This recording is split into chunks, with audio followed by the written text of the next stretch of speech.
سلامونه درنو لیدونکو زه ډاکټر نوید خپلواک یم نن در سره د کوچنیو کولمو په هغه ناروغۍ خبرې کوم چې د غنم له ډوډۍ سره په حساسیت کې منځته راځي یا په غنم کې د موجود پروتین سره د حساسیت په ترڅ کې چې کومه ناروغي منځته راځي هغې ته د سلیک ډیزیز یا د سلیک ناروغي ویل کېږي ښه راځو ګورو چې د سلیک ناروغي څه پس منظر لري او څنګه بالاخره منځته راځي ګوري کله چې موږ د غنمو ډوډۍ وخورو د غنمو په ډوډۍ کې موجود پروتین د ګلوټین په نامه یادېږي دغه ګلوټین راځي خولې نه بالاخره د ژول کېدو او تېرېدو په ترڅ کې ځان را رسوي معدې ته دا زموږ معده یا سټمک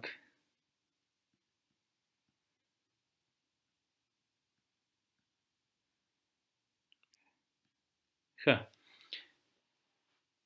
کله چې ګلوټین له معدې نه پاس کېږي کوچنیو کولمو ته راورسېږي نو په ټوله دغه پروسه کې ډایجسټیو انزایمز یا هغه انزایمونه چې هضم منځته راولي او کمپلیکس مالیکولونه په ساده مالیکولونو بدلوي په دغه ګلوټین باندې وسه نه رسېږي چې بالاخره تجزیه او تحلیل کړي بالاخره په کولمو کې د دفاعي سیستم تر حملاتو لاندې واقع کېږي او په ترڅ کې اسهالات د نس بادونه د وزن کمبود کمخوني او بالاخره د وخت په تیریدو د وجود نور ناروغۍ لکه روماتیزم شکر او د آټوایمین تایرویډایټس یا د جاغور د غدې یا د تایراید د غدې ناروغي منځته راځي ښه راځو د کوچنیو کولمو لومړنۍ برخه چې د ډوارډینم په نامه یادېږي ډوارډینم یا اثنی عشر د اثنی عشر یوه ساحه د مایکروسکوپ لاندې ګورو زوم کوو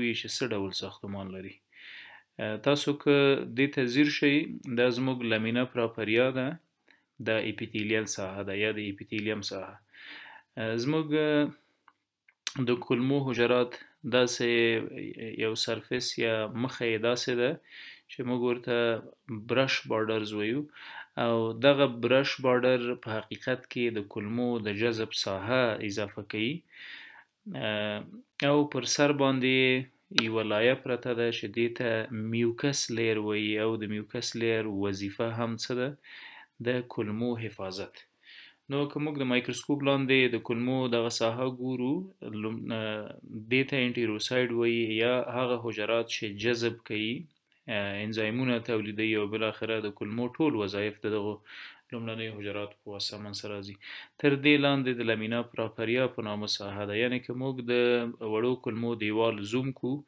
په څلورو مختلفو پردو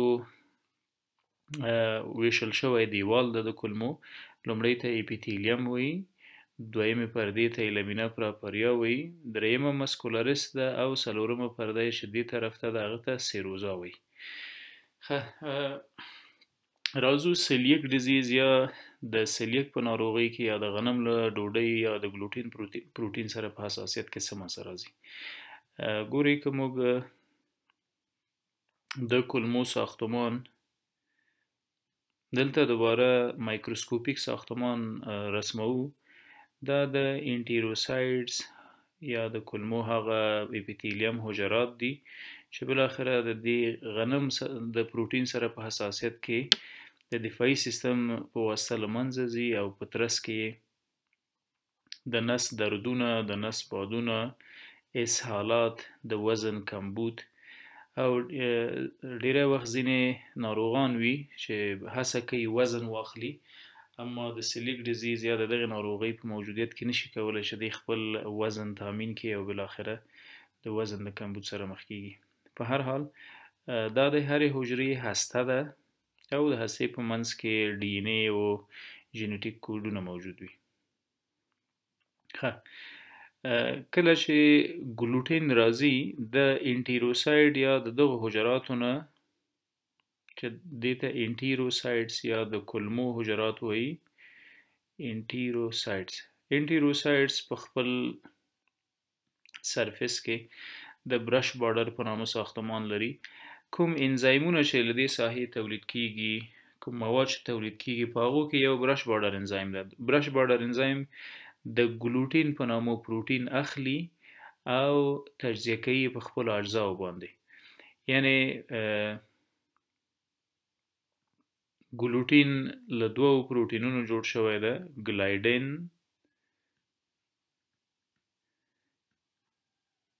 جمع ګلوټینین،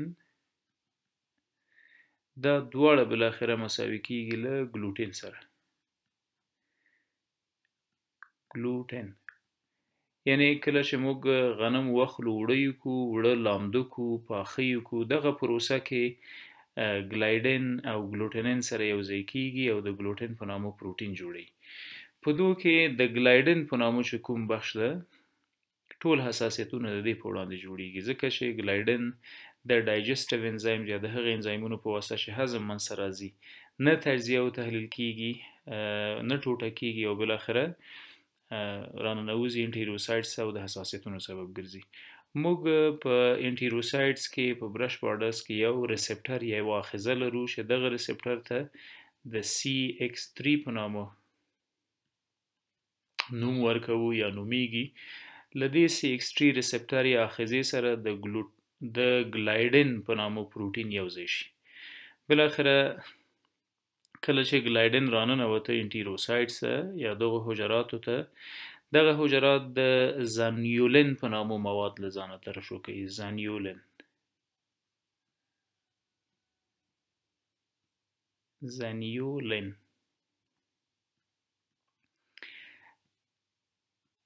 په دې وروسته غږیږو چې زانیولین بالاخره د تولید نه وروسته څه پیښوي، کوم نور خطرات وجود ته او دغه کلمو ته منځ پیښوي. د ګلایډین په نامه پروټین د خپل آخذې لخوا واخیستل شو، انټیروسایډ ته راننویست او بالاخره د حجراتو دویمه برخه چې د لامینه پراپریا په نامه یادیږي، دلته ګلایډین پروټین راننوت راغی.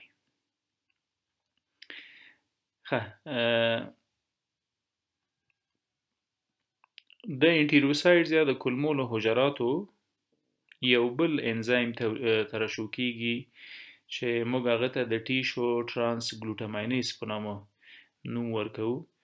نو ګلایډین پروټین چې کله لامینه پراپریا ته راننوته یا د دې حجراتو نه داخلي غوښینې برخې ته راغی، د یو بل انزایم په واسطه باندې ډي اماینیشن اف ګلایډین کیږي. ډي اماینیشن ګلایډین په ځینې ریفرنسونو او کتابونو کې ډي اماینیشن ګلایډین پیپټاید هم ورته ویل شوی ده. په مجموع کې هدف همدغه د ګلایډین پروټین ده چې له حجرې راننوته غوښینې برخې ته لامینه پراپریا ته او له هغه ځای نه بالاخره د وینې جریان ته ننوځي او د بدن د حملاتو لاندې راځي. ډي اماینیشن ګلایډین پیپټاید. د غنمو ډوډۍ یا غنم اوړه کړل، اوړه لامده شول، پاخه شول، په دغه پروسه کې ګلایډین او ګلوټینین سره یو ځای کیږي، ګلوټین جوړوي. ګلوټین بالاخره د ژولو خوړلو د لارې ځان رارسوي کولمې ته. کولمې کې د برش بارډر انزایمز راځي او دغه ګلوټین اخلي، په خپلو اجزاو یې تجزیه کوي، ګلایډین او ګلوټینین. ګلوټینین هیڅ کوم تکلیف نه لري، اما د ګلایډین په نامه چې کومه برخه ده دا د ډایجسټیو انزایم یا زموږ د وجود د هضمي انزایمونو په واسطه باندې نه هضمیږي، نه پارچه کیږي، نه ټوټه کیږي، ځکه وسه پې نه رسیږي او بالاخره د خپلو آخذو د لارې راننوځي حجراتو ته او د بدن اعضاو ته او د حساسیتونو سبب ګرځي. کله چې ګلایډین لامینه پراپریا یعنی دې ساحې ته راغی، دویم نمبر برخې ته د کولمو د دیوال، دلته د انټیروسایډز یا دغه حجراتو نه بل انزایم د ټیشو ترانس ګلوټاماینیز په نامه ترشح کیږي. ټیشو ترانس ګلوټاماینیز. دغه ټیشو ترانس ګلوټاماینیز انزایم راځي او بالاخره ګلایډین اخلي، په ډي اماینیشن کیږي او د یو بل پیپټاید یو بل پروټین ته نه جوړي چې هغه هم په خپل ترکیب کې ګلایډین لري. دلته نو بالاخره د دغه پروټین سره چې کوم تعامل کیږي دا زموږ د بدن د دفاعي سیستم له حملاتو لاندې راځي.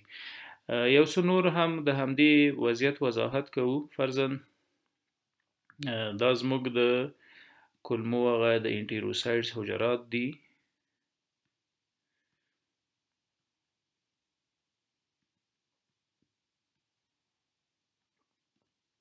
ښه،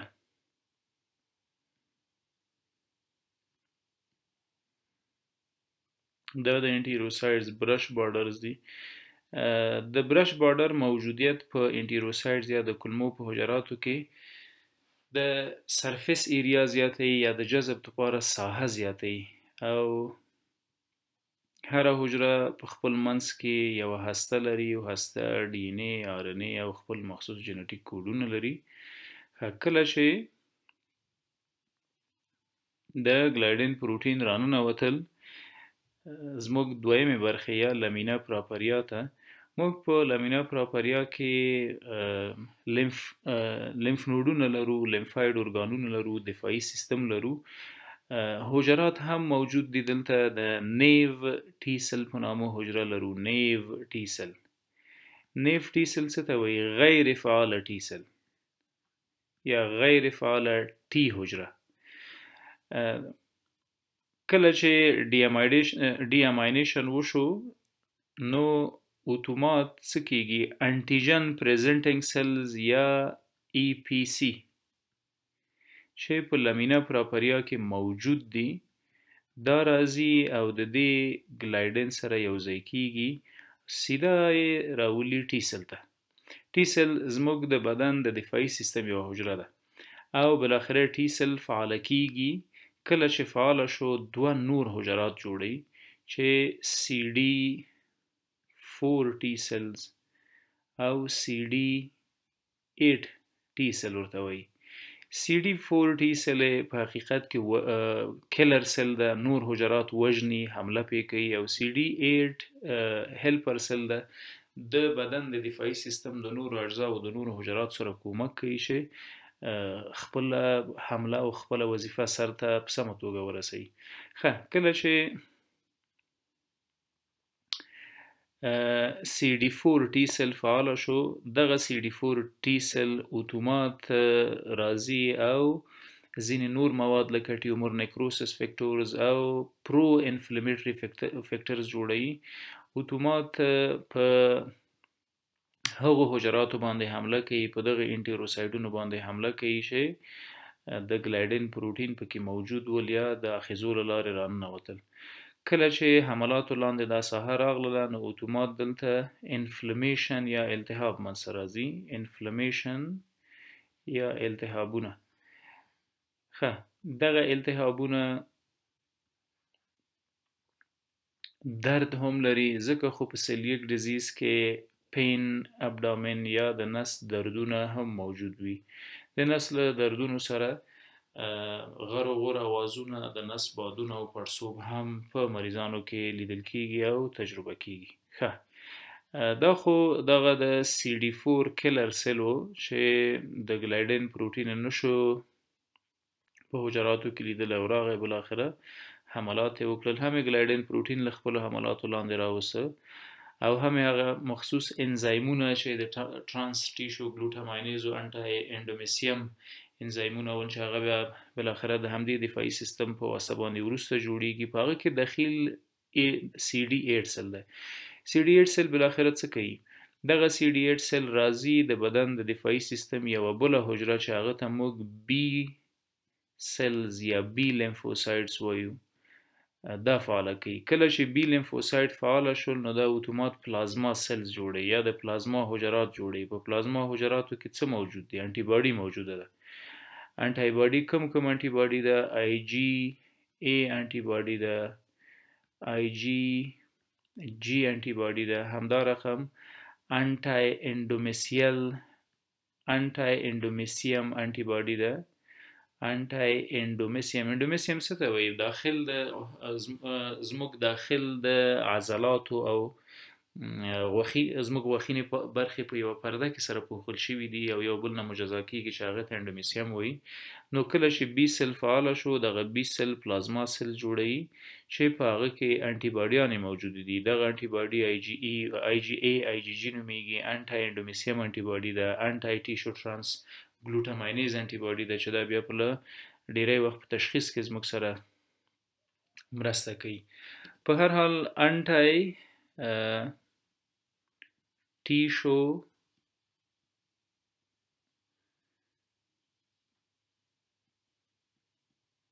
ترانس ګلوټاماینیز د دې انزایم په وړاندې انټي باډي جوړوي. د یو بل انزایم په وړاندې چې هغه ته انټي اندومیسیل انټي باډي وایي. انټي اندومیسیل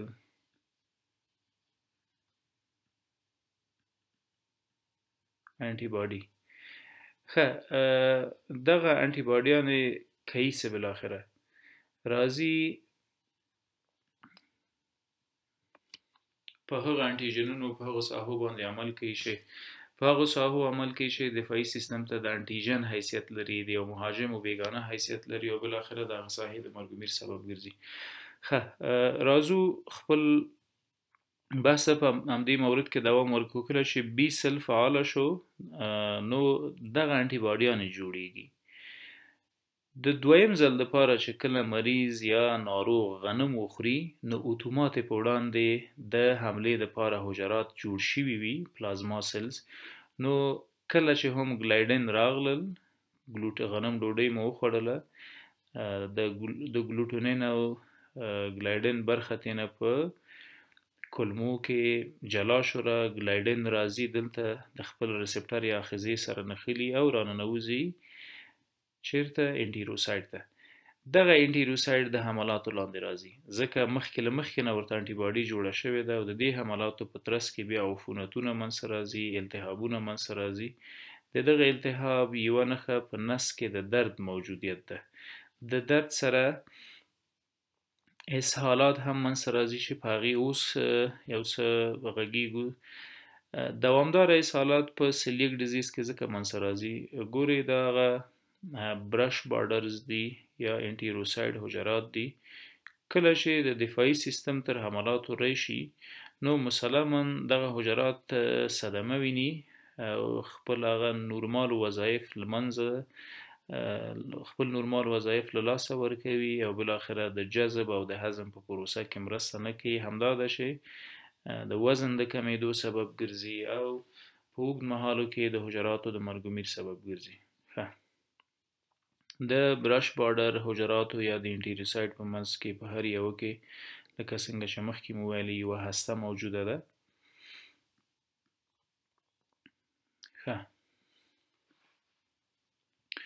مخکې مو اشاره وکړله چې کله د ګلایډن په نامه پپټاید یا پروټین راځي او د خپل آخذې سره نښلي نو اتومات د زینیولین په نامه مواد ترشح کیږي د انټیروسایډ نه. دغه زینولین چې کله هم ترشح شي راځي په دې حجراتو کې انټیروسایډ ته مختلفو انټیروسایډونو کې ځای په ځای کیږي او کیسه ګورئ که موږ دلته یوه حجره په دا ډول رسم کو د هر انټیروسایډ یا د هرې دوه حجرو ترمنځ د ټایټ جنکشن په نامه یا سلولر جنکشن په نامه جنکشنونه موجود دي یا د تقاطع د وصل نقاط موجود دي. دغه ځایونه د زینولین په واسطه باندې له حملاتو سره مواجه کیږي او بالاخره د انټیروسایډ حجراتو په منځ کې فاصلې راځي. یعنی انټیروسایډز یا د کولمو دغه حجرات بالاخره داسې یو شکل ځان ته غوره کوي. د دوی په منځ کې لیکیج راځي. دا یوه حجره ده، دا یې بله حجره شوه، دا یې بله حجره. یعنی د حجراتو په منځ کې چې د ټایټ جنکشن په نامه کوم سول هغه د دغه زینولین په نامه مواد اخلي او دا ټایټ جنکشنونه له منځه وړي، د حجراتو ثبات له منځه ځي او بالاخره د دې په واسطه زمینه مساعد کیږي، یعنی که د دوه حجراتو ترمنځ دغه فاصلې داسې ایجاد شي، نو د دې فاصلو د لارې بالاخره له کولمو هر ډول مواد راځي د وینې جریان ته او د بدن د دفاعي سیستم تر حملاتو سره مخ کیږي. نو ځکه خو د وجود نورې سیمې هم ورسره ناروغه کیږي او د بدن مختلفې ناروغۍ ممکن دي منځته شي. زنیولین هم د همدغه حجراتو په واسطه تولید شول او ټایټ جنکشن یا د حجراتو ترمنځ هغه جنکشنونه چې کوم موجود وو لکه دا ځای دا یې د لیکج سره مخ کړه او له لیومن یا له کولمونه د مختلفو زهري سومي او غیر ضروري موادو جذب ته زمینه مساعد کیږي. کله چې دغه غیر ضروري مواد لمینه پراپریا یا دې ساحې ته راځي، نو دلته اتومات د بدن د دفاعي سیستم له حملات سره مخ کیږي او زموږ د بدن د دفاعي سیستم خاصیت دا ده چې په هر ځای حمله کوي، هلته مهاجم او د بدن حجره دواړه له منځه وړي. ښه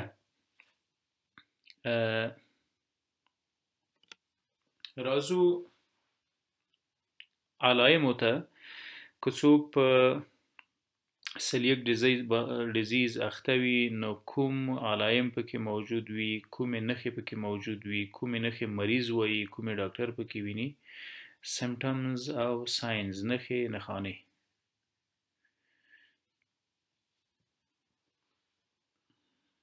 ښه لومړی نښه په دې مریضانو کې ابډامینل پین یا د نس درد ده.